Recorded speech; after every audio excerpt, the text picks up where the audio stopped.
దేశ రాజకీయాలలో ఎజెండా కరువైంది. ఇక్కడ ఏదైతే యూపీఏ కాస్త ఇప్పుడు ఐఎన్డీఏ కూటమైంది. ఏ ఎజెండా చెప్తుంది? మేము వస్తే ఇదిగో ఈ సంక్షేమం చేస్తాం, లేకపోతే ఈ ప్రాజెక్టులు కడతాం, ఇవి నిర్ణయాలు తీసుకుంటామని ఏమైనా చెప్తుందా? లేదు. మోడీ మంచోడు కాదు, దేశంలో సెక్యులరిజం పాడైపోతుంది, దేశంలో మతత్వాన్ని హిందువుల్ని మతోన్మాదులుగా చేస్తున్నాడు, కాబట్టి అతన్ని దించేసేస్తే ప్రేమ సామ్రాజ్యం వస్తుంది, మైనార్టీల బుజ్జిగింపు నడుస్తుంది, మైనార్టీలకి మంచిగా జరుగుతుంది, మేముంటేనే అది సాధ్యం అనే రూట్లోనే పోతున్నాడు. అటు కాంగ్రెస్ అయినా, అఖిలేష్ అయినా, లాలు అయినా ఇదంతా మైనార్టీ బుజ్జిగింపు రూట్లో, ఇటు పక్కన మెజార్టీ వాడు అన్నటువంటి కోణంలో నడుస్తుంది.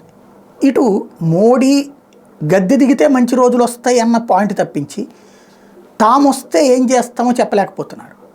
అట్లాగే మోడీకి ప్రత్యర్థిగా రాహుల్ గాంధీని చూపించడానికి కూడా ఇంతవరకు ఫైనల్ చేయట్లా, వాళ్ళల్లో వాళ్ళు ఇంతవరకు తేల్చుకోవట్లేదు. కాబట్టి రాజకీయం కొత్త మలుపులు తిరుగుతోంది.